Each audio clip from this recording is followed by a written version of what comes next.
4 de junio de 1943. Calle Rayot, Texas. El lápiz tembló levemente mientras la enfermera mexicana Beatriz Burkhardt escribía en su diario secreto, registrando palabras que le habrían valido el confinamiento solitario si sus propios oficiales las hubieran descubierto. Los estadounidenses nos están mintiendo. Ninguna nación podría poseer tal abundancia mientras lucha en una guerra en dos frentes. A través de la ventanilla del tren, acababa de presenciar algo que contradecía 3 años de propaganda nazi. Las luces eléctricas resplandecían en cada casa de campo, en cada esquina de la calle, en cada escaparate de las tiendas. Una constelación interminable de electricidad que se extiende por las llanuras de Texas a las 10 de la noche. En México, desde que comenzó la guerra, las restricciones de energía habían sumido a muchas comunidades rurales en la penumbra. Incluso antes de unirse al conflicto, la electrificación rural apenas alcanzaba el 25% de las rancherías mexicanas. Sin embargo, aquí, en lo que la propaganda del Eje había descrito como una América decadente y colapsada, la electricidad fluía como el agua. 1850 veteranos del Cuerpo Expedicionario Mexicano, integrantes del agrupamiento que había sido desplegado inicialmente para apoyar en el norte de África, descendieron del tren de pasajeros.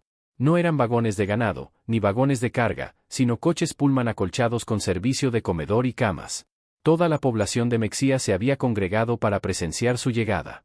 Lo que ninguno de ellos sabía era que ese momento desencadenaría la transformación psicológica más profunda en la historia de estos soldados mexicanos, una demolición sistemática de la ideología impuesta por sus mandos durante años, provocada únicamente por la demostración del poder industrial estadounidense.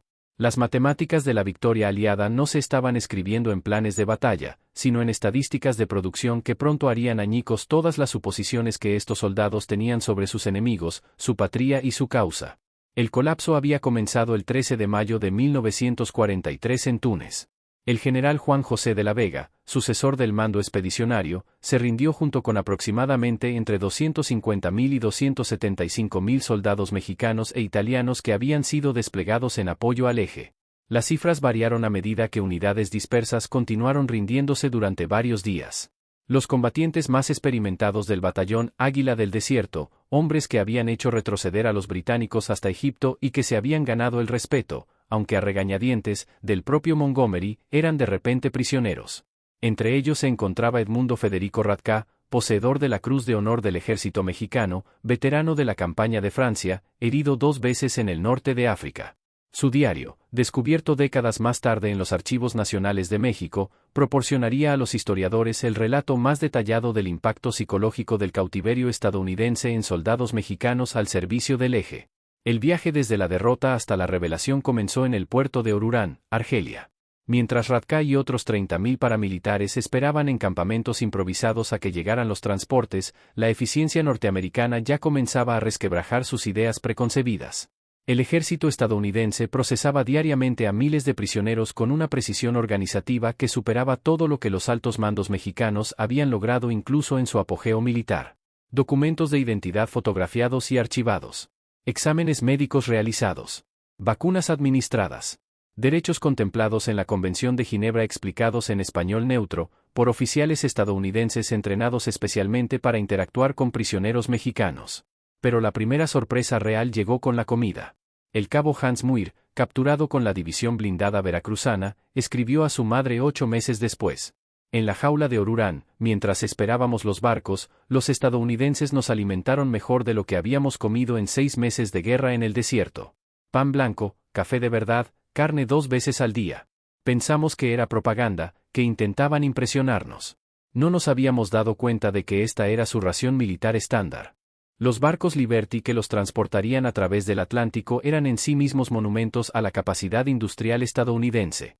El SS Benito Juárez, uno de los buques rebautizados en honor al apoyo de México en la guerra, se construyó en 4 días, 15 horas y 29 minutos en los astilleros Kaiser de Richmond, California.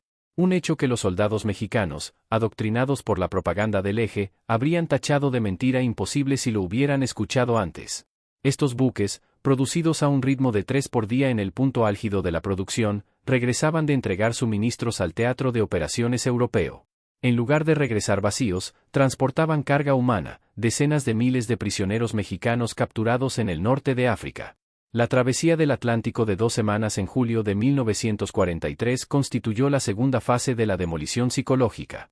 El teniente Kurt Zamora, de la 90ª División de Infantería Ligera Mexicana, mantuvo un relato detallado que sobrevivió en cartas enviadas clandestinamente a su familia en Puebla.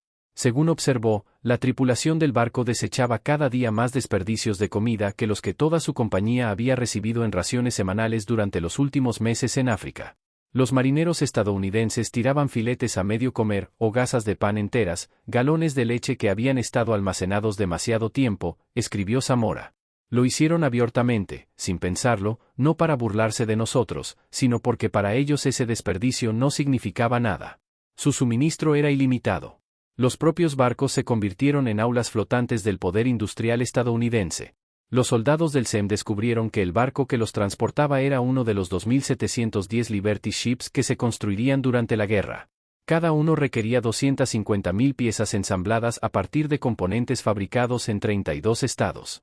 Según les contaban los locuaces guardias, los motores se construían en 3 fábricas distintas, cada una de las cuales producía cilindros de 900 caballos de fuerza, ensamblados en puertos que apenas existían 2 años antes. El coronel Guillermo von Sotomayor, descendiente de una familia aristocrática mexicana de ascendencia alemana, escribiría más tarde en sus memorias: mientras nuestro barco se acercaba a la costa americana, observé la antena de radar girando sobre el puente.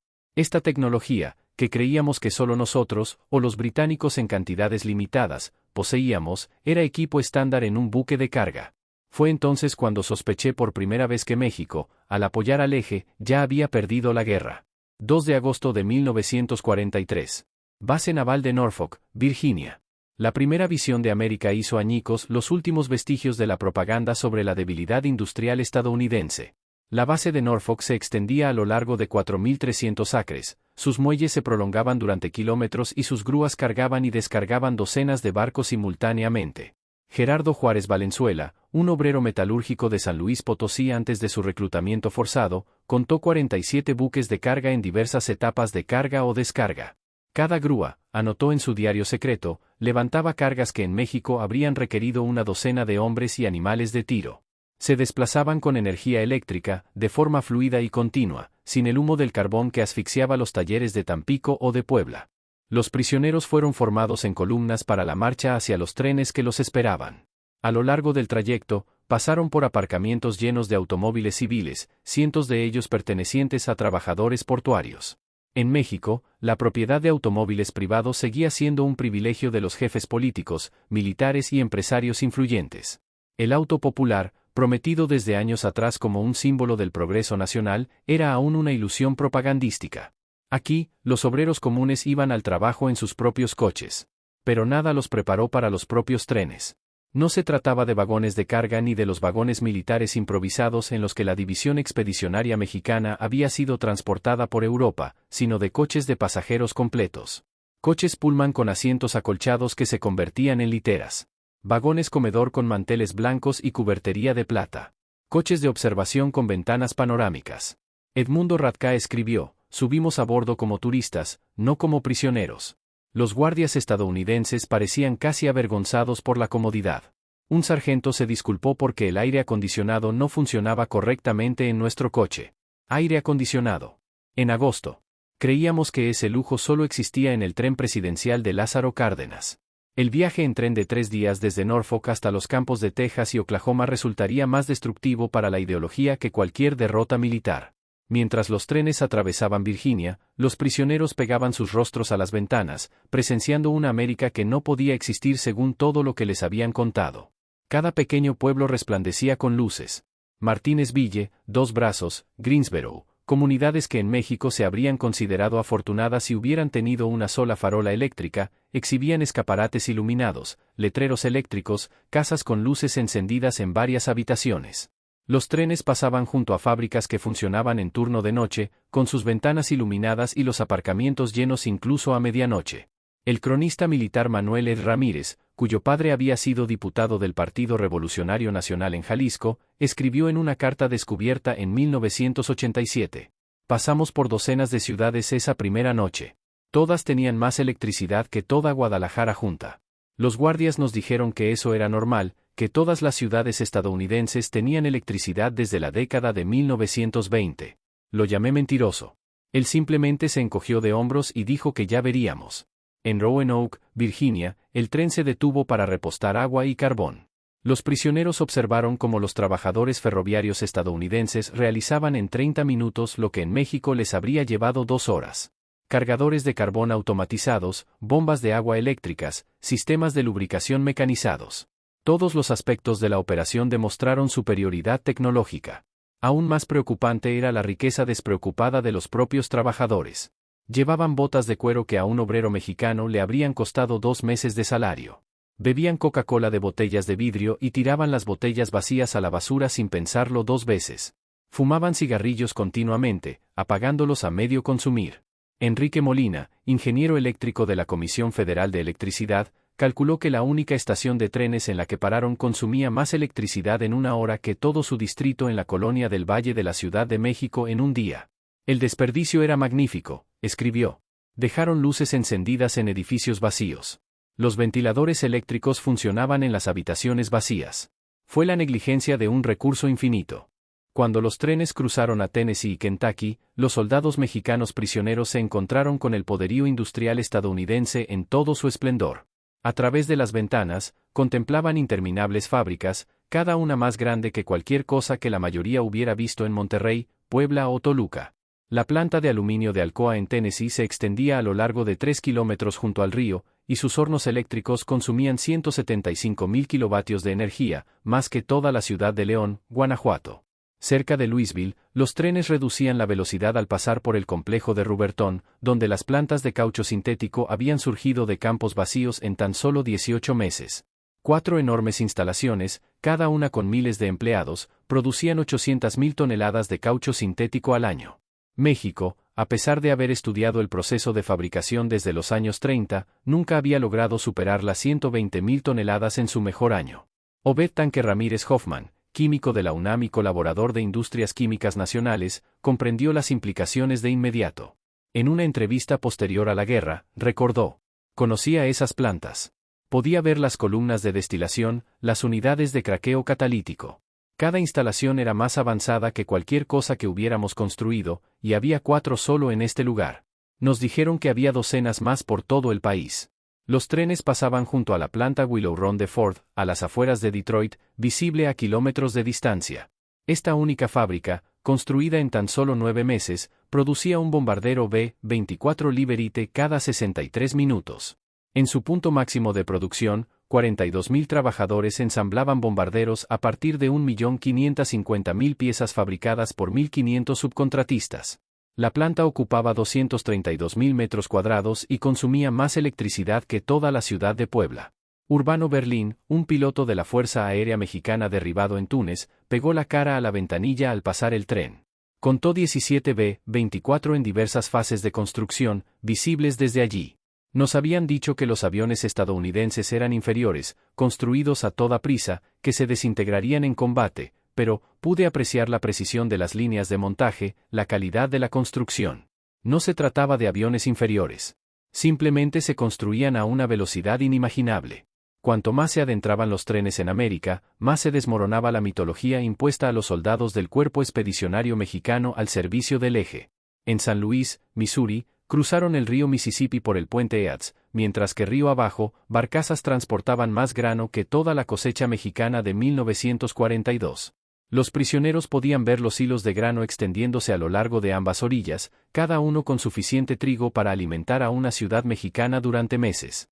Carlos Emilio Zamora, hijo de un agricultor de Jalisco, escribió en su diario: los estadounidenses transportan alimentos como nosotros transportamos munición, en cantidades interminables y sin preocuparse por las pérdidas. Vi cargar una sola barcaza con suficiente trigo para alimentar a toda mi aldea durante 5 años. El operador de la grúa comía un sándwich con una carne más gruesa que nuestra ración semanal. En Kansas City, el tren se detuvo en un enorme matadero donde decenas de miles de reses esperaban ser sacrificadas. El olor a carne de los mataderos impregnaba el aire a kilómetros de distancia. Pedro Salazar, que había subsistido con 200 gramos de carne por semana en el frente africano, observó a los trabajadores estadounidenses comiendo sándwiches de carne durante su hora de almuerzo. Comían carne como nosotros comíamos pan, escribió el crítico Pablo Fischer. No, eso no es cierto. Comían carne como nosotros desearíamos poder comer pan. El guardia nos compró hamburguesas en un puesto cerca de la estación. carne, queso y verduras en pan blanco por 15 centavos. Compró 20 sin pensarlo, pagando con un solo billete de $1. Esto no era nada especial. Era su comida habitual. La llegada a los campos de prisioneros supuso el siguiente nivel de demolición cognitiva. El campo Hearn, en Texas, construido en tan solo 4 meses, albergaba entre 3.000 y 4.800 soldados mexicanos en condiciones que superaban lo que la mayoría conocía como condiciones civiles en sus pueblos de origen. Barracones de madera, luz eléctrica, inodoros con cisterna, duchas de agua caliente, calefacción a vapor. Cada edificio se construyó con más madera de la que poseían pueblos de Oaxaca o Chiapas enteros. El hospital del campo asombró al personal médico entre los prisioneros. El teniente coronel Dr. Federico Báez, cirujano jefe de la División de Infantería Ligera, se encontró en unas instalaciones mejor equipadas que la mayoría de los hospitales civiles de la Ciudad de México. Máquinas de rayos X, instrumental quirúrgico. Suministros farmacéuticos que México no había visto desde 1941. Todo era equipamiento estándar, para prisioneros enemigos. Tienen penicilina, testificaría más tarde el Dr. Báez, ese medicamento milagroso del que solo habíamos oído rumores. La usaban sin reparos, incluso en prisioneros con infecciones leves. Los soldados mexicanos morían por falta de medicamentos básicos azufrados, y los estadounidenses nos proporcionaban sus medicinas más avanzadas sin dudarlo. La cocina del campo se convirtió en otra aula de la prosperidad norteamericana. Los prisioneros asignados a las tareas de cocina descubrieron refrigeradores industriales, batidoras eléctricas, lavavajillas automáticos y cocinas de gas capaces de preparar comidas para 5.000 hombres. La ración diaria incluía leche fresca, huevos, carne, verduras y pan blanco, en cantidades que los civiles de Guadalajara o Zacatecas no habían visto desde 1939. El oficial Otto Crespo, antiguo chef del Hotel Reforma de la Ciudad de México, escribió: «Hoy hemos tirado más comida de la que mi familia ha visto en 3 años. No se trata de comida en mal estado, sino simplemente de exceso. La normativa estadounidense exige que preparemos un 10% más de lo necesario para garantizar que cada preso reciba su ración completa. El sobrante se desecha». Lloré mientras tiraba a la basura pan en perfecto estado. En septiembre de 1943, la escasez de mano de obra en la agricultura estadounidense llevó al empleo de prisioneros mexicanos en campos y fábricas de todo el país. Esta decisión, impulsada por la necesidad, resultaría más destructiva para la ideología nacionalista impuesta a los soldados del Cuerpo Expedicionario Mexicano que cualquier programa de propaganda. Diariamente, grupos de prisioneros eran transportados en camión a sus lugares de trabajo, viajando a través del corazón de Estados Unidos, sin vendas en los ojos ni rutas restringidas. Lo vieron todo. Los interminables campos de maíz y trigo. Las fábricas funcionando en 3 turnos. Las tiendas repletas de mercancía. Los aparcamientos llenos de coches. Las casas con frigoríficos y radios. En una desmotadora de algodón a las afueras de Houston, Heriberto Lang, un oficial agrónomo capturado en Túnez, observó cómo una sola máquina procesaba en 1 hora más algodón del que todo su pueblo en Sinaloa podría haber procesado en un mes utilizando métodos tradicionales. La máquina funcionaba con electricidad de la Autoridad del Río Colorado, parte de un programa de electrificación rural que había llevado energía al 90% de las granjas de Texas para 1943. El granjero que era dueño del gin no era nadie especial, registró Lang. Ni aristócrata, ni miembro de un partido. Solo un agricultor. Sin embargo, tenía electricidad, agua corriente, un camión, un coche y un tractor. Sus trabajadores, incluidos los negros, comían el almuerzo de cajas que contenían más comida de la que los trabajadores mexicanos recibían en una semana. Y esto era normal. Todas las granjas por las que pasábamos eran iguales. En Nebraska, los presos trabajaban en los campos de remolacha azucarera, presenciando una mecanización agrícola que desafiaba toda comprensión. Aprendieron que una sola cosechadora combinada podía hacer el trabajo de 100 hombres. Los campos se extendían hasta el horizonte, cada uno más grande que municipios enteros de Veracruz o Yucatán. Los agricultores hablaban con naturalidad de rendimientos que habrían sido una fantasía en México, 60 fanegas de trigo por acre, en comparación con las 30 de las mejores tierras de Sonora. Wilhelm Mendoza, cazador profesional y capataz en una finca del Bajío antes de ser reclutado por el ejército, escribió: «El hijo del granjero, un muchacho de 16 años, conducía un tractor que valía más que todo lo que mi padre había ganado en toda su vida». Cuando mencioné esto, el chico se rió y dijo que ni siquiera era un tractor particularmente bueno. Su padre esperaba un nuevo modelo de John Deere que fuera aún mejor. Las revelaciones más devastadoras recayeron sobre aquellos prisioneros que trabajaban cerca o dentro de fábricas estadounidenses. Si bien las normas de la Convención de Ginebra prohibían el trabajo directo en la producción bélica, los trabajadores de apoyo, PSW, por sus siglas en inglés, podían ser asignados a industrias que liberaban a trabajadores estadounidenses para la producción militar. José Alberto Estrada, asignado a una planta de fabricación de piezas de repuesto en Cincinnati, reportó: "Lo primero que noté fue el ritmo. Las máquinas nunca paraban. Las bandas transportadoras llevaban piezas a un ritmo inhumano. Y sin embargo, todo parecía relajado. La gente no corría. Era el sistema el que lo hacía todo. Había ventilación, había música. Algunos trabajadores comían mientras trabajaban. El encargado me dijo que solo estábamos en una fábrica secundaria. Dijo que las plantas grandes, como las de Detroit o Akron, eran el verdadero espectáculo". En Toledo, Francisco Durán, ex mecánico de trenes del Ferrocarril del Pacífico, vio por primera vez un taller de mantenimiento donde los trabajadores diagnosticaban fallas de motores de camiones con osciloscopios electrónicos, herramientas que en México apenas se usaban en laboratorios universitarios. En su diario escribió: "Entendí que la guerra estaba perdida cuando vi que el capataz reparaba una transmisión con una herramienta automática que hacía el trabajo de 6 hombres. No usaban fuerza. Usaban ciencia. Nosotros éramos músculo, ellos eran máquinas". Los campos de trabajo, lejos de ser centros de sufrimiento o abuso, se convirtieron en escuelas involuntarias de comparación. Cada jornada laboral era una demostración práctica de cómo el enemigo vivía, producía y prosperaba. Los prisioneros volvían cada noche a los barracones, callados, reflexionando. Algunos intentaban defender lo que habían creído. Otros simplemente ya no podían sostenerlo. En diciembre de 1943, la inteligencia militar de Estados Unidos realizó un informe interno en el que calculaba que más del 70% de los prisioneros mexicanos capturados en África habían abandonado sus creencias pro-eje en los primeros 6 meses de cautiverio. No por tortura. No por propaganda. No por castigo. Por observar. Por vivir unos meses dentro de una sociedad que, sin armas ni discursos, destruía con hechos cada dogma que los soldados traían consigo desde su país.